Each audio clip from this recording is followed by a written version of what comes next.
ஒரு மனிதனை குறித்து நாம் கேள்விப்படுவது வேறு, அந்த மனிதனை தனிப்பட்ட முறையிலே அறிந்திருப்பது என்பது வேறு. கேள்விப்படுவதிலே நிறைய கூட்டி குறைத்தல் இருக்கலாம். ஆனா தேவனை அறிந்து கொள்வது என்பது முற்றிலும் மாறானது.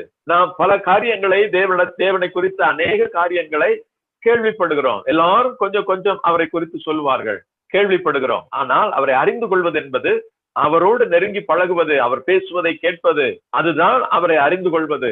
இயேசு சமாரியா பட்டணத்திற்கு போன பொழுது அந்த சமாரிய பெண்ணை ஆண்டவர் சந்திக்கிறார். சமாரிய பெண்ணோடு பேசவும் செய்கிறார்.